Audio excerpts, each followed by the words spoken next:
그럴 리가 있겠습니까? 많은 이 말이 좀 여러분들에게 아멘 하는데 좀 부담스럽죠? 오늘 하나님께서 정말 여러분들의 마음을 어루만져 주시고 위로해 주시고 힘 주시고 새로운 은혜로 이끌어 주시길 바랍니다. 우리 옆에 분들과 함께 은혜 충만히 받으시기 바랍니다. 인사 한번 나누시기를 바랍니다. 은혜 충만히 받으시기 바랍니다. 저는 오늘 본문 말씀을 통해서 초조함이 믿음을 삼킬 때, 여기 화면에는 믿음을 넘을 때 그렇게 되어 있네요. 이 말씀을 나누려고 합니다. 초조한 마음, 여러분 잘 아시죠? 초조한 마음이 뭐냐? 겪어보는 마음입니다. 우리가 다 초조함을 겪어보기 때문에 말로 설명하지 않더라도 우리가 느끼는 감정 아니겠습니까?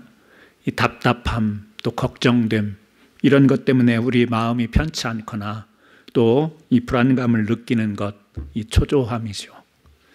혹시 여러분들이 어디가 좀 아파서 병원에 가서 검사를 하고 그 검사 결과를 기다릴 때 여러분 마음이 어떻던가요?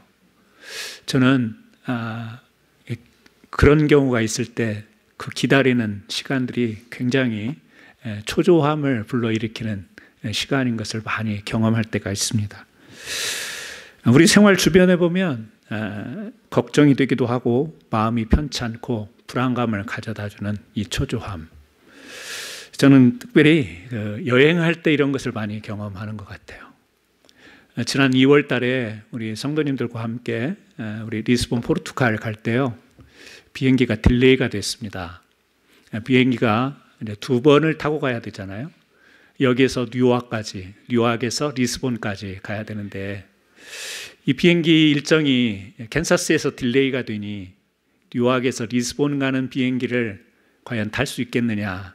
이 초조함이 막 엄습해 오는데 시간이 가면서 초가 가면서 이제 뉴욕에서 리스본 가는 비행기도 놓치겠다라고 하는 시간을 놓쳐버려요. 그러면 겨우 나흘 가는 여행인데 이 하루를 잃어버리지 않을까 하는 불안감이 엄습해 옵니다. 일정을 항공사에서 바꿔주긴 했어요. 프랑스 파리를 경유해서 가라.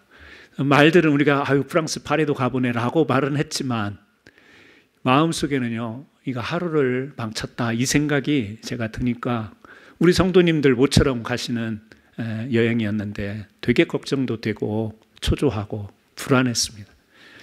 그럼 비행기를 탔는데요, 어떻게 또 지연이 되다 보니까 이제는 그 프랑스 가는 비행기도 놓칠 시간이 되는 거예요. 그러면 제 생각으로는, 제 경험으로는 이틀을 놓칠 수 있겠다 이 생각이 드니 비싼 돈 들여서 겨우 이제 4, 5일 가는 건데 이틀을 놓치는 이 여행은 뭐가 되겠어요? 너무나도 초조했습니다.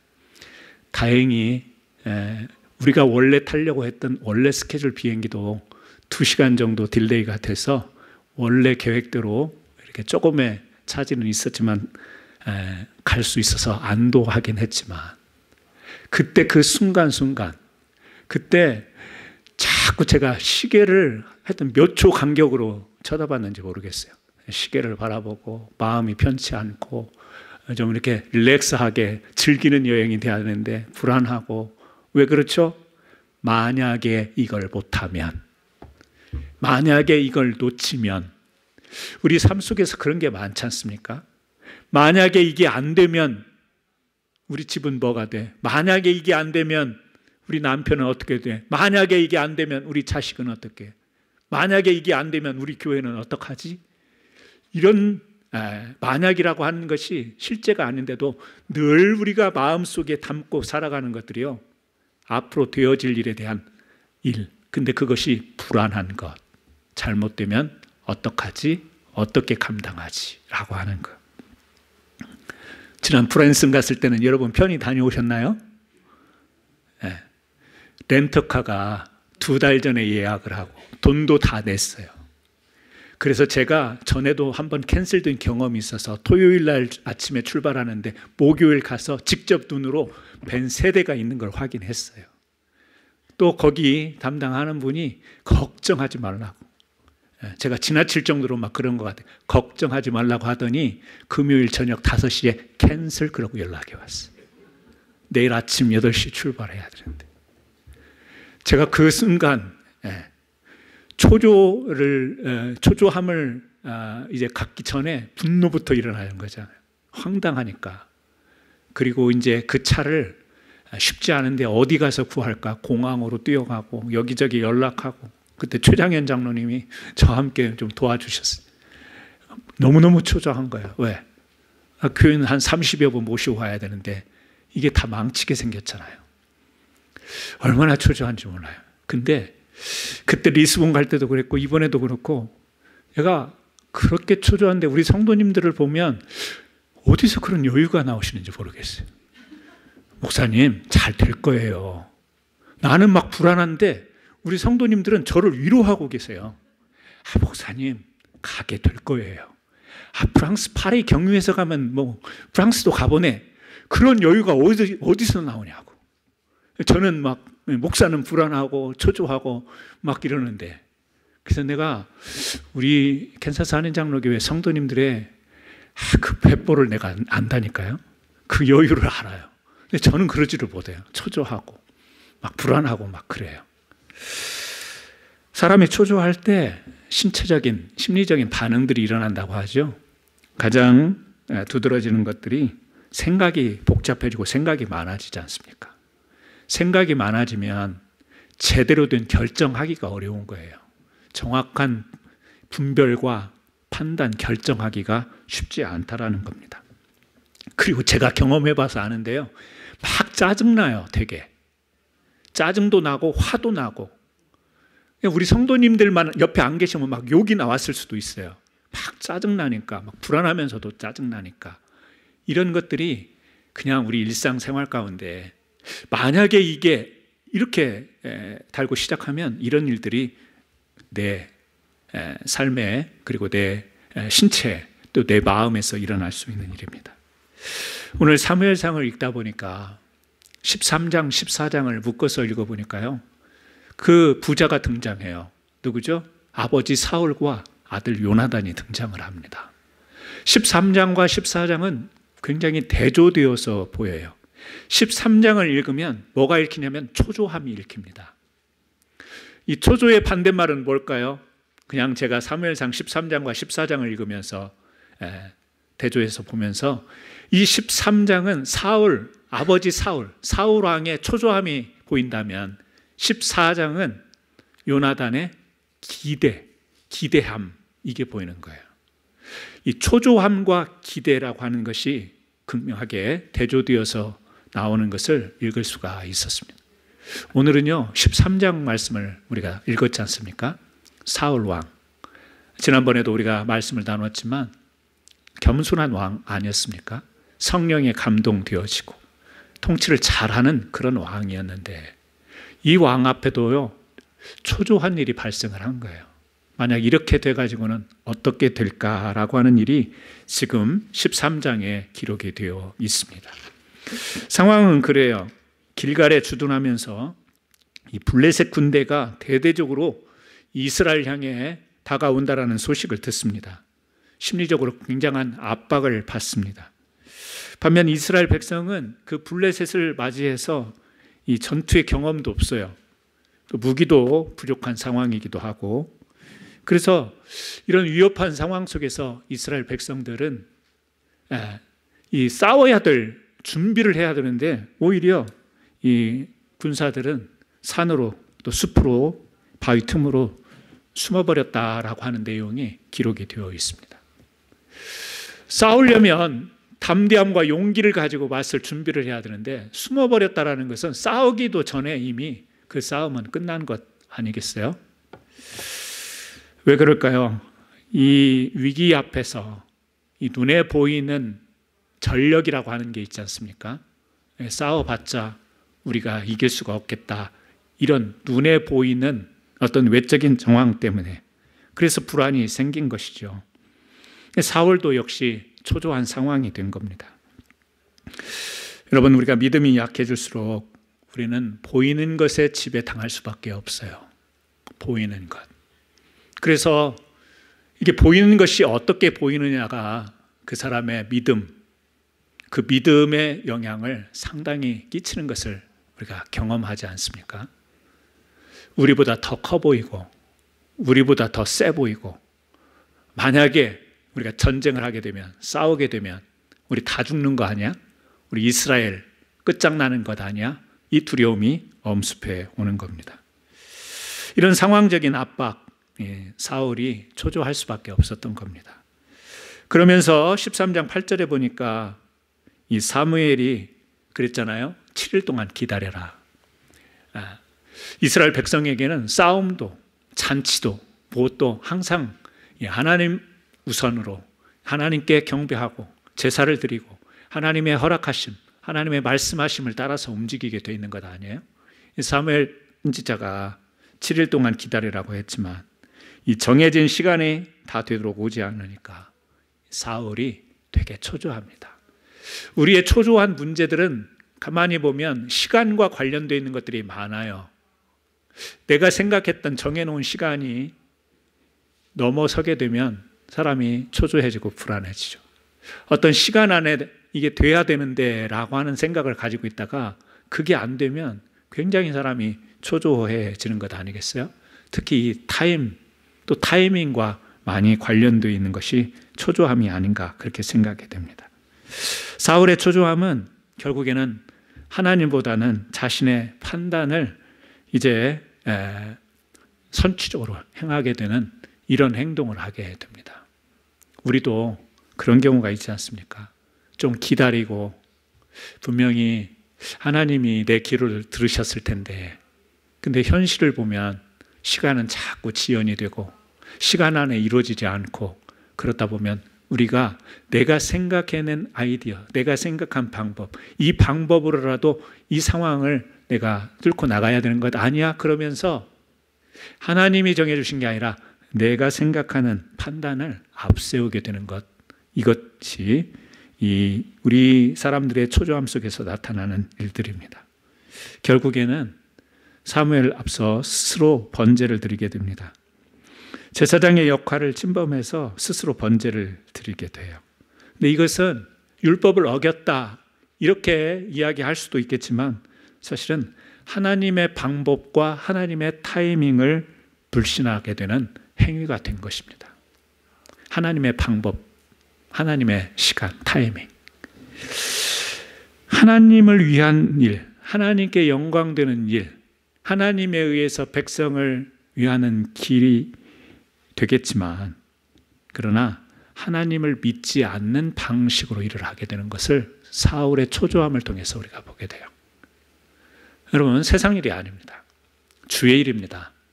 하나님을 위해서, 하나님의 영광을 위해서 이렇게 이야기하는데 그 일하는 방식은 하나님이 원하지 않는 방식으로 하는 것. 우리 그리스도인들에게도 이런 실수가 있을 수 있습니다. 목적은 분명한데 방법이 잘못되는 경우가 있습니다. 하나님을 생각했는데 실제 일은 하나님이 인정하실 수 없는 방법을 선택하는 경우가 있을 수 있습니다. 왜 그러냐? 우리가 초조함을 느낄 때 그런 실수를 자주 하게 됩니다. 결국에는 사무엘을 통해서 이제는 사울이 왕권을 상실할 거라는 메시지를 받습니다. 왕의 권위, 기름 부어서 세운 왕이 왜 왕좌에서 내려오게 되는가? 성경은 간단하게 이야기합니다. 뭐죠? 하나님 마음에 합한 사람이 못 되었기 때문에 사울이 내려오게 되는 거예요. 가만히 생각해 보세요. 왕으로서 물론 위기가 있고 압박감도 있고 초조함도 있었겠지만 이 왕의 자리에서 내려오게 된 그것을 거슬러 올라가 보면 결국에는 하나님 앞에서 마음을 지키지 못하는 거예요. 마음이 뭐길래, 초조함이라고 하는 느낌, 감정이 뭐길래 그 하나님께서 기름 부은 이스라엘 백성 통치하는 통치 자리에서 내려와야만 됐는가? 그 지구에서만 내려오는 게 아니라 결국에 하나님과의 관계도 깨진 것 아니에요? 그러니 이런 논리로 가만히 생각해 보면 이 초조하다라고 하는 것이 결코 우리에게 쉽게 간과할 수 있는 일은 아니겠다. 여러분도 오늘을 살아가면서도 초조함이 있을 수 있지 않습니까? 미국의 정세가 하도 변하니까 또 우리 이민자의 삶을 살고 또 우리 각자 신분이 다르다 보니까 이게 신분 문제들이 어려운 분들은요, 되게 지금 초조한 순간을 보내고 있을 겁니다. 걱정되고 염려되고 만약에 이게 일이 잘못되면 내가 모든 지금까지 살아온 이 삶의 자리를 떨치고 또 떠나야 되나, 이런 초조 불안감이 있겠죠. 또요, 여러 가지 재산을 어떻게 수고하고 땀 흘려서 지금 그렇게 아끼고 쓸 것 쓰지 못하고 해놓은 이 재산이 하루아침에 어떻게 될지 모르는, 앞으로 미래가 이런 불확실한 그런 것 속에서 초조할 수도 있습니다. 이런 것만 초조한 게 아주 작은 문제부터 큰 문제에 이르기까지 걱정되는 게 많아요.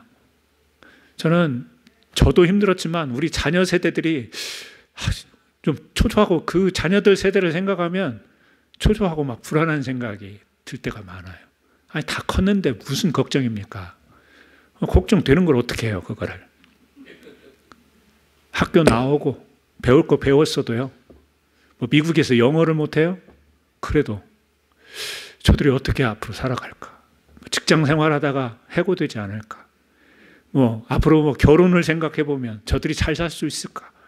별의별 걸 생각하면요, 만약에라는 말이 자연스럽게 떠오르면서, 여러분, 제가 오늘 너무 믿음이 없는 말만 해서 죄송합니다. 아니, 목사님이 우리에게 믿음 있는 말을 해줘야지 그냥 괜히 불안하고 자기만 혼자 초조하고 불안하지 우리까지 같이 초조하고 불안한 분위기로 끌고 가냐고 할지 모르는데, 믿음. 근데 믿음이라고 하는 것은 동떨어져 있는 게 아니거든요. 믿으면 됩니다. 믿습니다. 이 믿음이라는 게 동떨어져 있는 게 아니에요. 믿음의 영역이라고 하는 것이 저 멀리 아니면 딱 이것만 있는 게 아니지 않습니까? 초조함 속에 믿음이 있고 믿음 안에 초조함이 담겨 있는 거예요. 신앙생활을 하는데 초조함이 있고요, 초조한데 그 안에서도 또 믿음을 갖게 되는 것이고, 이게 동떨어져 있는 것이 아니니까 살면서 우리가 믿는 척, 믿음이 있는 척 할 필요가 없잖아요. 실제를 놓고 그 실제 안에서 믿음의 실체를 붙들어야 되기 때문에 우리가 겪고 있는 부분들을 한번 고민하고 그냥 터놓고, 저는 오늘 예배 때도 초조했어요.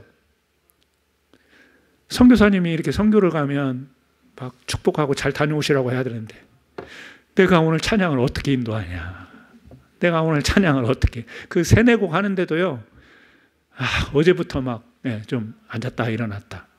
그리고 지금 설교하는 이 순간 되게 배고픈 거 아세요?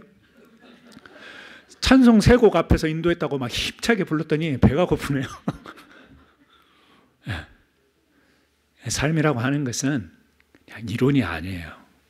겪는 거거든요. 부딪히는 거거든요. 목사인데도 어떤 때는 우리 성도님들 출타하시고 여행 가시고, 또 어떤 때 보면 자리가 휑하면요, 되게 막 초조한 생각이 들어요. 5년 뒤에 우리 교회 어떻게 되지? 5년 뒤가 아니라 내년에는 우리 교회 젊은 사람들도 많이 안 보이는데, 초조한 생각은 아마 저만이 아니라 우리 교인들이 느끼는 그 초조함도 있을 거예요. 그게 나쁘다라는 이야기가 아니고 잘못된다는 게 아니라 눈에 보이는 거니까 느끼는 거잖아요. 그럴 때 우리가 생각이 복잡해지고, 그럴 때 우리가 하나님께서 정하신 타이밍과 하나님이 하시는 일을 놓치게 되면 뭐가 나오나요?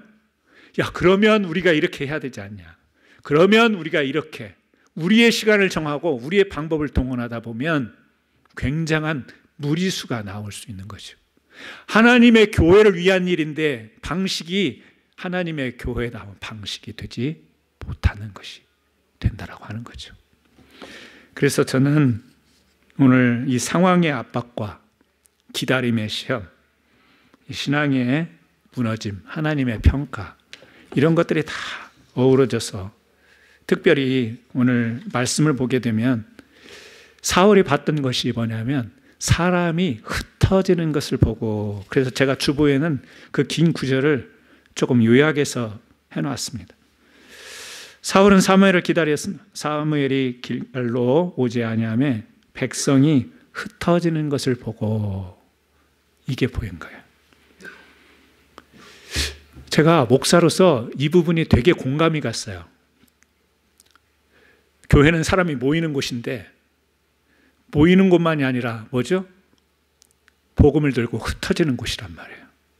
근데 복음을 들고 흩어지는 게 아니라 여러 가지 교회에서 상처받고 여러 가지 어려운 문제로 인해서 교회를 떠나고 흩어지는 것을 보면 이것처럼 위기, 이것처럼 절박하게 느껴지는 것이 없어요.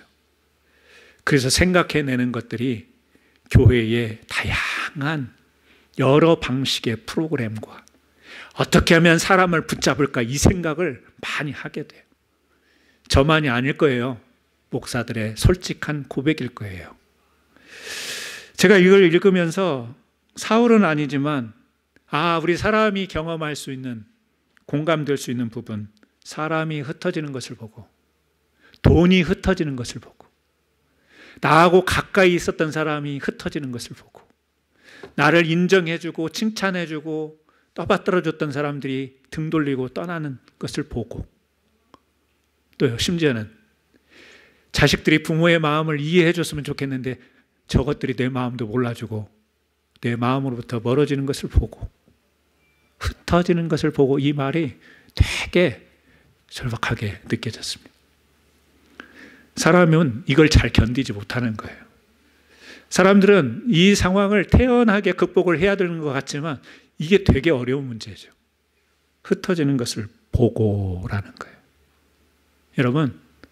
여러분 속에 초조함을 일으키지는 여러분에게만 가지고 있는 흩어짐을 보는 것. 여러분 뭘 보세요? 어떤 흩어지는 것을 보세요.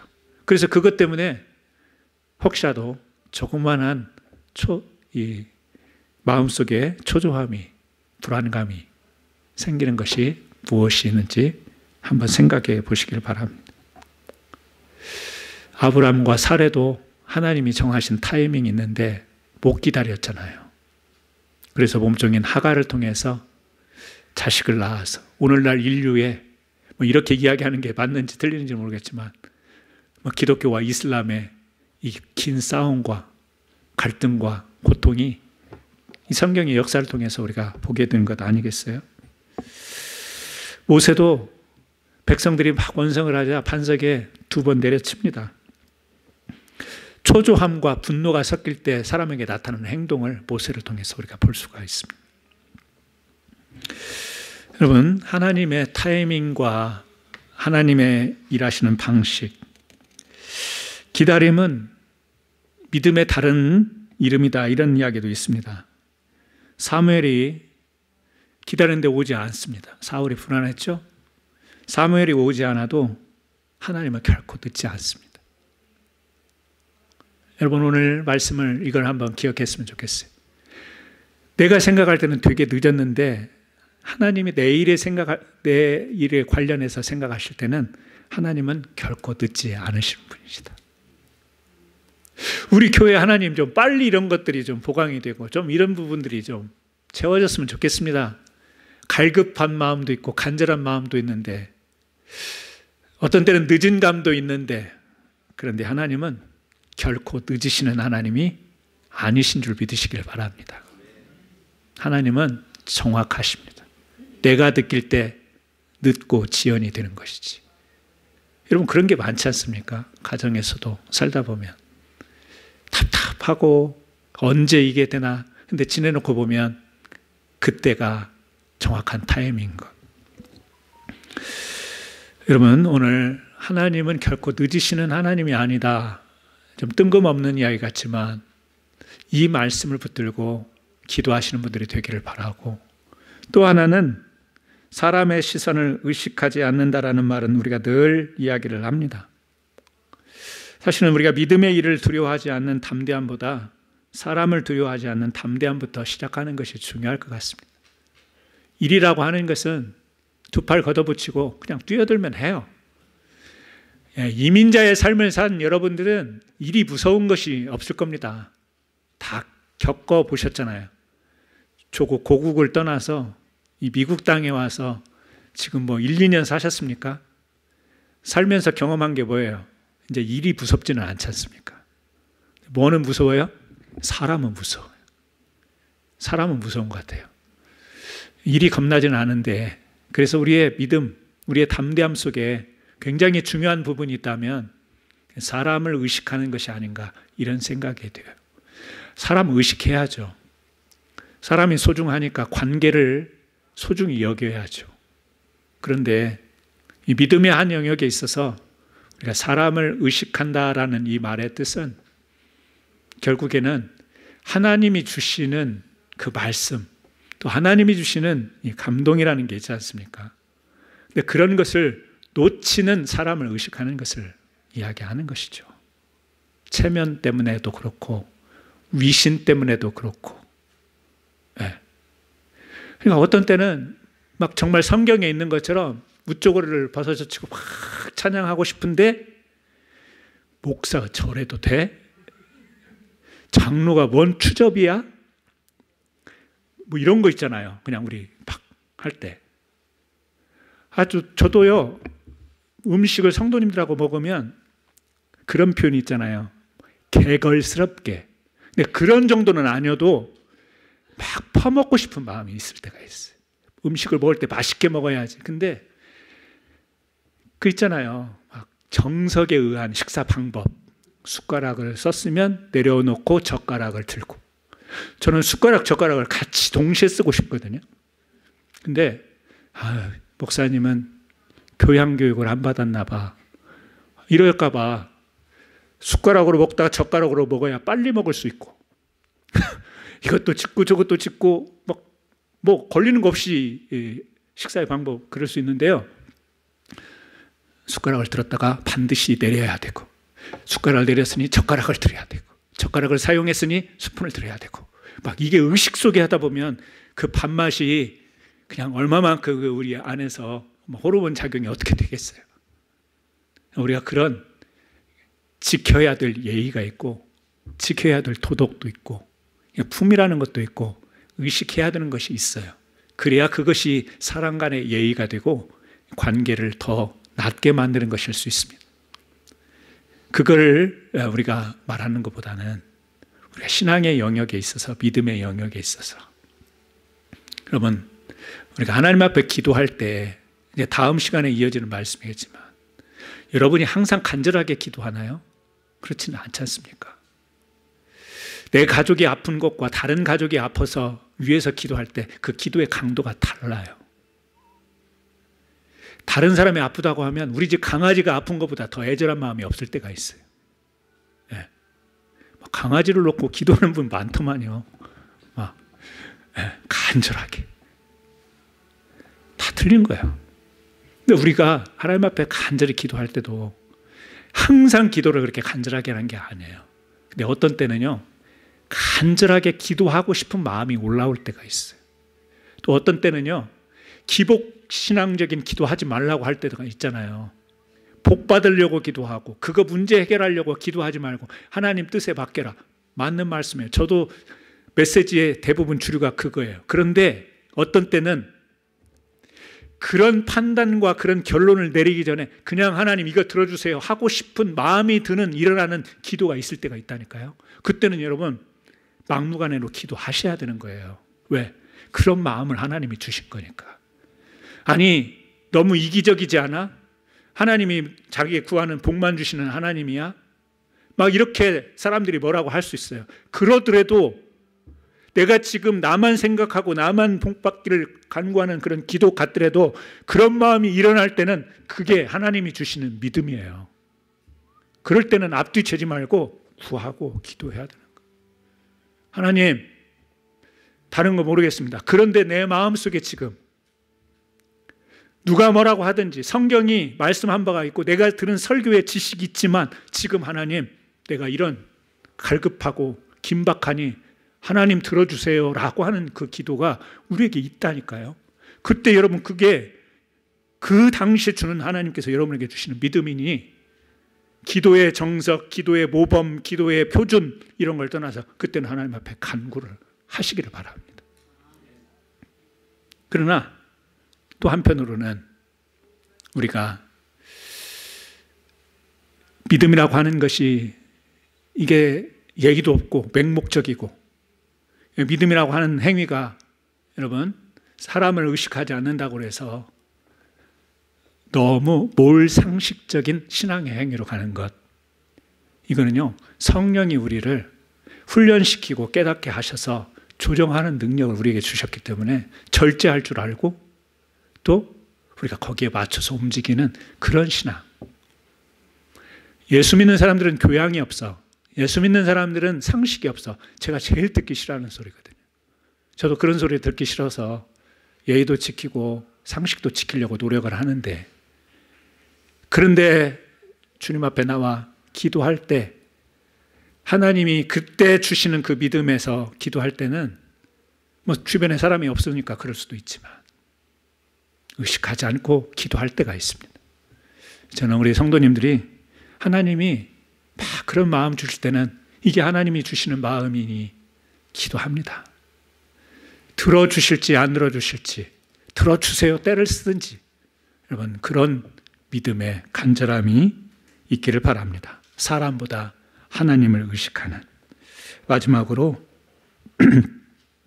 늘 감정의 문제를 이야기하는데, 저는 어떠한 감정에 있든지 겟세마네 기도를 생각하는 것이 우리에게 도움이 되지 않나 이런 생각을 합니다.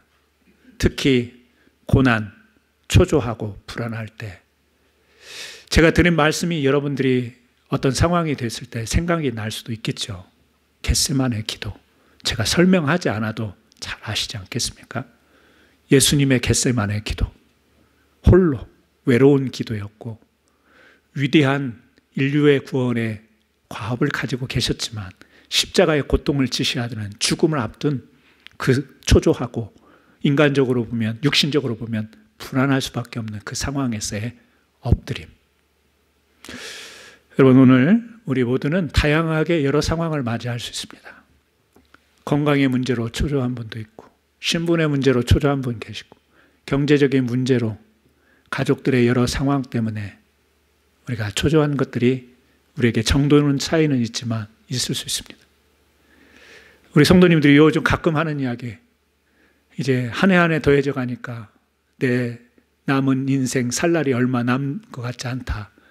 그 말에는 약간 초조하게도 제 귀에는 들렸습니다. 다양한 초조함을 가지고 있습니다. 오늘 이 초조함을 우리가 물리칠 수는 없습니다. 믿음을 가졌다고 해서 이 초조함이 싹 사라지는 것은 아닙니다. 옛날에 부흥에 참석하면 붕 떠가지고 그런 생각을 할 때가 많았어요. 밑에 세우면 아멘, 주야 그럼 할렐루야 하면서 다 사라지는 줄 알았더니 집에 가니까 다시 도로 싹 들어가지고, 부흥회 때는 막 붕 떠가지고 모든 것이 그냥 천국처럼 느껴지는데 그게 아니라는 것을 많이 겪고 난 뒤에는 아, 이게 동떨어진 게 아니구나. 오늘 사울을 보면서 참 귀했던 사람이에요. 참 좋은 사람이었어요. 그런데 너무 아쉬워요. 초조함이 그를 무너뜨립니다. 초조함이 혹시라도 여러분의 오랫동안 굳건히 지켰던 이 믿음을 흔들거나 정말 인생의 결말에 가서 귀한 믿음의 열매가 맺혀져야 되는데 믿음의 열매가 아니라 사람의 감정의 열매로 헛된 것으로 여기는 아픔이 우리에게는 절대 있지 않기를 다시 한번 주의 이름으로 부탁하고, 오늘 이 시간 이 말씀 기억하면서 하나님, 내게도 초조한 것들이 있는데 이것이 믿음을 삼키지 않도록 주여 나를 붙들어 주옵소서. 오늘 같이 한번 짧게 기도하시고 말씀을 우리가 마무리했으면 좋겠습니다. 우리 같이 한번 이 시간 여러분의 각 사정, 형편 여러 가지 있지만 또 사람에게 또 사람의 방식으로 해결할 수 없는 것들 주님 바라보고 나아갈 수 있기를 간절히 바랍니다. 우리 같이 한번 기도하시겠습니다. 하나님 아버지, 오늘 저희들 귀한 예배를 통하여서 사울 왕이 겪었던 초조함, 블레셋이 압박해 오고 사무엘은 오지 않고 만약에 이러다가 어떤 사태가 이스라엘에게 일어날지 모르는 그 초조함과